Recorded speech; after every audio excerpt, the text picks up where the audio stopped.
there was a stretch there, and you guys were so hot with the 36 points in the quarter there, and you're just running up and down the court. Was it as much fun as it looked like to people watching it?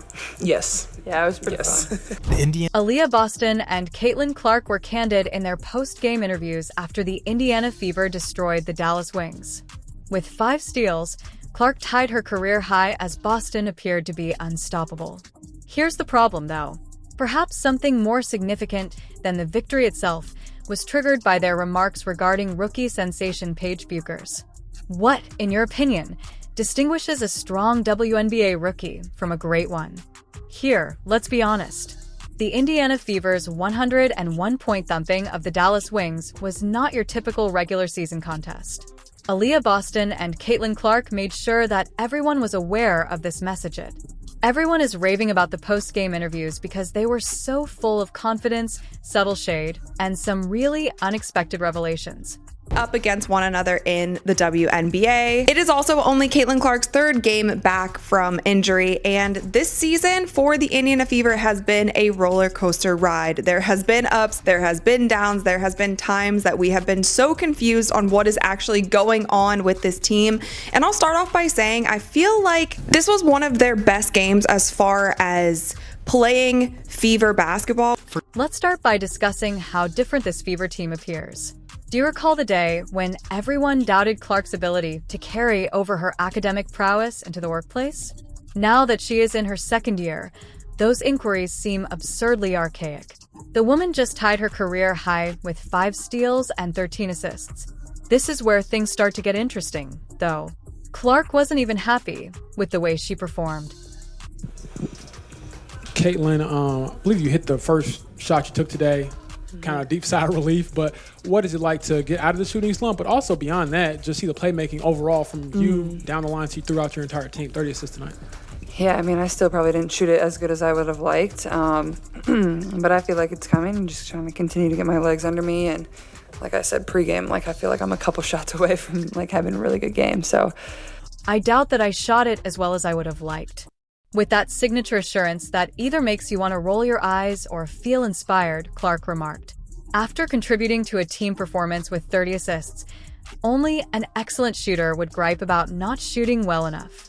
In fact, the boldness is refreshing in a sport where players frequently minimize their skills. Having a really good game. So, but I mean, I thought my playmaking was really good. There was, no reason for me to really shoot that much. I thought, like, you look at the box, like 12 shot attempts, 11, 9, 9, 8, 7, 6, like just very balanced. And, people executed. And when we have, 5 people in double figures, like, I feel like we're going to be pretty hard to beat. Like, it would take a lot for a team to beat us. And I think we were just kind of firing on all cylinders, moving the ball well, getting to the next action, played out a pick and roll well, and then... However, Clark's candor on her shooting exposes a more profound aspect of this Fever squad. They're creating something long-lasting, not just winning games. The attitude of this club has changed significantly from only 2 seasons ago, when your best player is more concerned with team assists than individual shooting percentages. Kind of Aliyah, off that point, where have you seen, especially the second half of the last game, going into such a strong first half tonight, and then you're able to keep your foot on the gas? Where do you feel like the biggest change, or I guess change, has been to really be so dominant and consistent offensively as a group? Honestly, I think it starts on the defensive end. We talk about that all the time, just making sure that we get stops because we like to play fast. We like to get the ball up and go in transition. And so we knew that we just had to make sure that we were focused on that end and make sure that we're connected on the defensive end. And then that sparks our offense and we're good to go. Boston gave a brilliant remark when asked whether he wanted to appear faster and stronger. "I don't think so," she responded, seemingly ignoring the visible bodily change that everyone could observe. The woman is clearly in the best shape of her professional career, moving like someone who spent the entire offseason preparing for exactly this moment, and she's acting like it's no big deal. Championship teams are founded on that type of quiet confidence. You look a lot stronger. Oh, slay. You've had a couple Thanks. strong seasons, but is there some kind of secret sauce to your success right now? I mean, you just look a lot stronger and a lot faster. No, I don't think so. I think just making sure that I was ready to come in. Obviously, playing with the sprinter over here. She likes to get up and down. I think going into this year, I knew that a lot better than coming into my last year. And so for me, I think I was just prepared and ready to go. The chemistry between Boston and Clark has reached a level that's honestly frightening for the league as a whole. Clark wasn't just talking about excellent basketball when she said that there was no reason for me to shoot that much because the scoring was so evenly distributed. She was talking about a group of people who have worked out ways to improve one another. In a game that she dominated, Clark attempted 12 shots. A player is not being passive in that way. That player is aware that winning is more important than personal records. Let's address the issue at hand, though. Their remarks regarding Paige Buckner's, Stephanie White, and honestly, it might be both the rookies' coach's evaluation was brimming with a kind of deferential recognition that seasoned teams bestow upon newcomers. White's statement, she just stays neutral, she doesn't get rushed, sounds like praise but also reads like a scouting report that has been made public. How Boston and Clark responded to inquiries about facing booers is what's interesting. There was no spirit of veteran hazing or contemptuous behavior. Rather, they showed the kind of measured respect that implies they believe Boers has the ability to seriously threaten their standing in the league hierarchy. That is really mature or well thought out. Much about your offense and playmaking and shot making, but defensively, tied your career out with 5 steals tonight. How do you think that first one, though, I think it might have been on page, but just coming across court, you get it, and how do you think that set the tone for the rest of the defense throughout the game? Yeah, well, I knew my team was ready in a trap beat on the sideline, so kind of just made a read. I saw she was going to throw it to her post player and was able to get my hand on it and then got a few deflections out of guard-to-guard switches.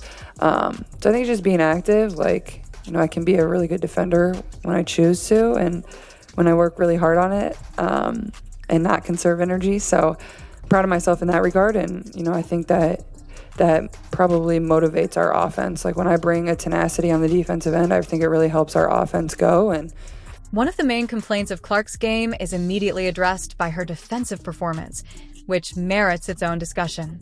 7 deflections and 5 thefts are not coincidental. They show that the athlete has obviously worked on the areas of her game that critics like to criticize. Clark acknowledged, "I can be a really good defender when I choose to, and when I work really hard on it," essentially implying that she has been coasting defensively in past games. The brutality and refreshingness of the honesty go hand in hand. Clark's admission that she occasionally saves energy for defense suggests a degree of game management that is still lacking in the majority of second-year players.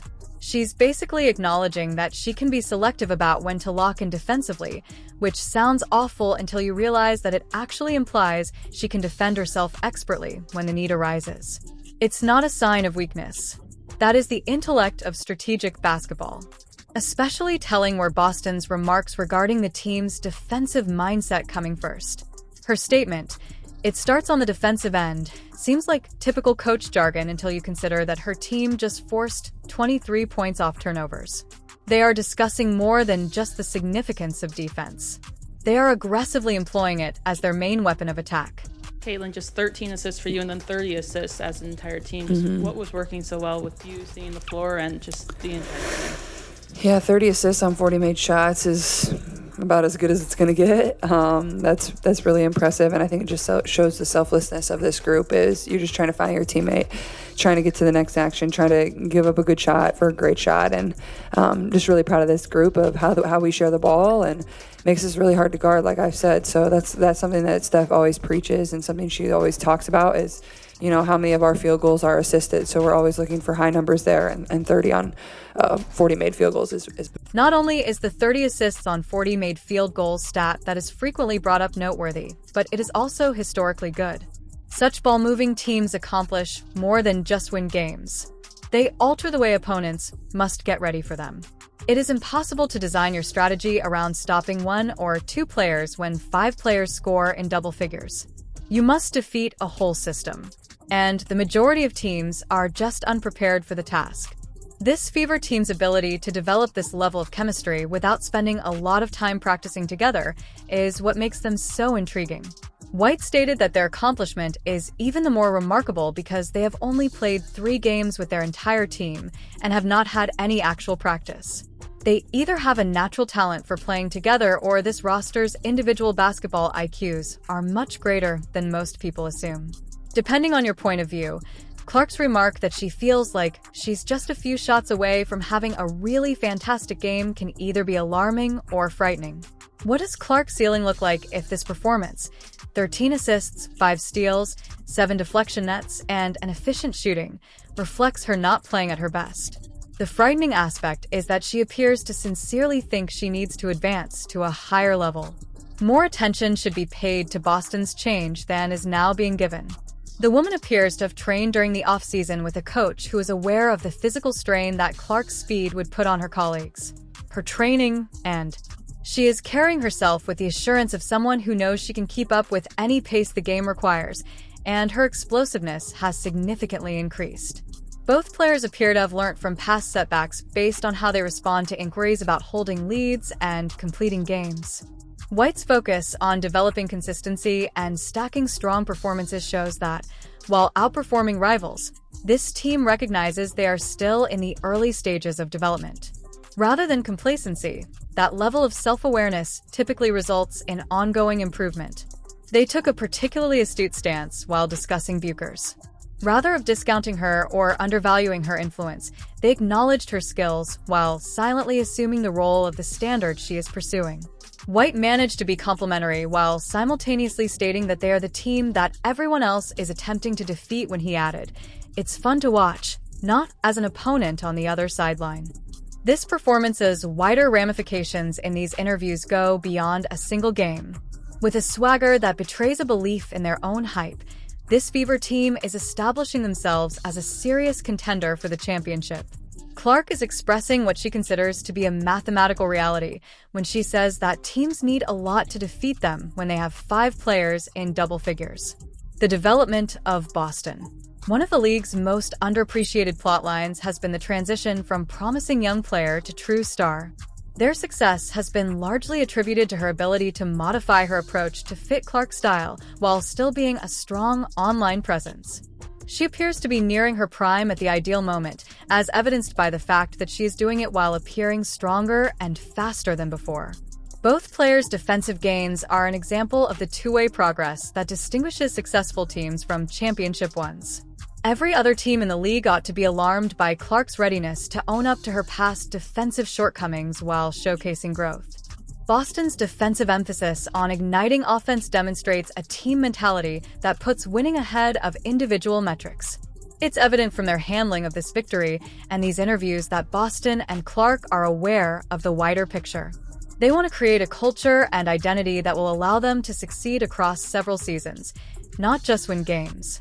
Their discussion of team basketball, defensive rigor, and ongoing development shows that they are considering themselves champions rather than merely gifted players enjoying a successful run. They demonstrated the type of competitive spirit by treating Buchers with respect, but still believing in their own skills intelligence possessed by championship teams. Emerging talent does not pose a threat to them. It serves as inspiration for them to keep refining their own games. This kind of thinking usually results in long-term brilliance as opposed to short bursts of achievement. The way that both players have accepted their leadership responsibilities while also admitting their shortcomings is really intriguing. Clark's statement that she is only a few shots away from her peak performance demonstrates that she is never content with her present level of performance. Instead of applauding recent successes, Boston's flippant disregard of apparent physical gains points to someone who is constantly hoping for better. The relationship between these two have grown is very astounding given how dissimilar their playing styles first appeared to be. Boston's strength and Clark's speed could have clashed, but instead they have developed a complementary dynamic that increases the effectiveness of both players. Boston can keep up with Clark's tempo thanks to her increased conditioning, and Clark's playmaking makes it simpler for Boston to score in the post. Their remarks regarding the team's 75% assist rate demonstrate a basketball philosophy that places more emphasis on group accomplishment than individual honors. This Heat team seems sincere in their desire to win via teamwork in a time where social media highlights and personal branding sometimes take precedence. It's either great marketing or bringing back authenticity. To be honest, if they continue to win games, it makes little difference whose one it is. Their discussion of their defensive play demonstrates that they are a team that knows that winning basketball demands superiority on both ends of the court. It took more than just individual effort for Clark to pull off his 5 steals. They focused on comprehending and applying team defensive ideas at the appropriate times. Boston's focus on defense-generating offense demonstrates a guy who is aware of how winning teams really operate. Coach White's remarks that Booker is entertaining to watch rather than an opponent demonstrate the self-assurance this group has grown. They are no longer concerned with specific players. They prioritize team systems and consistent greatness. A franchise that has established something long-term rather than merely riding a wave of short-term success is typically indicated by that kind of organizational confidence. They have improved from prior seasons when this squad battled with consistency by holding onto their lead throughout the game after establishing it in the second quarter. While acknowledging this progress, Boston and Clark stress that holding onto leads is insufficient. They wish to keep growing them. That mindset distinguishes playoff-bound clubs from championship-winning squads. Their talk about unselfishness and ball movement reflects a team mentality that has radically changed in just 2 years. Clark mentions giving away a good shot she's explaining the type of basketball intellect that most teams need years to cultivate in order to make a fantastic shot. They appear to have an innate chemistry that cannot be taught, as evidenced by the fact that they are doing it in their second season together. Boston's physical makeover goes beyond simply making him appear stronger. The key is being able to implement their solution as quickly as Clark requires. The squad can play the type of transition basketball that generates easy scoring opportunities because to her increased explosiveness and conditioning. She describes months of preparation that most fans never witness when she states that she was ready and prepared to go for Clark's pace. Their defensive philosophy is centered on generating turnovers, and, for this franchise, transition opportunities signify a total change in philosophy. Their better conditioning and basketball IQ are being used to cause pandemonium for opponents, rather than slowing down games and grinding out wins. That strategy takes months of planning and demands a great deal of confidence between teams. Clark's candor with her occasional energy conservation shows that she is a player who has mastered controlling her influence across the course of games rather than simply during specific moments. In her second professional season, she is already considering playing basketball at that level, even though it typically takes veterans years to perfect that kind of game management. Either extraordinary coaching or intelligence, or more likely both. Their response to inquiries concerning Board demonstrates that they are a squad that is secure enough in their own skills to recognize other gifted players without fear of retaliation. Such security typically denotes an organization that has achieved long-term success as opposed to only short-term achievement. They have faith in their preparation and system, thus they are concerned about individual matches. It's also important to pay attention to the psychological component of their post-game remarks. Clark is telling all of her opponents that they haven't yet witnessed her greatest effort as she jokingly says, "I can play elite defense when I want to." Players at the championship, without even realizing it, level up that mental warfare. In essence, she is informing the league that her play, at this point, isn't her peak. Boston's metamorphosis story is especially interesting since it shows how a player who is already regarded as a lead changes over time. In the third year of her professional career, she's still looking for methods to get better at conditioning and explosiveness, which implies a work ethic that most players lack. Her casual disregard for apparent advancements shows that she expects perfection from herself rather than being shocked by it. For the Fever's hopes of winning the championship, the timing of this performance in these interviews couldn't be more ideal. They are speaking at the ideal time, while also demonstrating their belief that they need to advance to a higher level. What sets championship teams apart from playoff teams is the combination of present-day brilliance with potential for the future. They are not only playing well, but they are doing so with a sincere belief that they still have time to play their greatest basketball. Clark and Boston are doing more than just winning games. What this Fever franchise can develop into is being redefined. Their connection, confidence, and competitive intelligence indicate that something truly unique is about to happen. How did you feel about their remarks made after the game? Leave your comments below. For more WNBA content beyond the highlights, hit the like button and subscribe.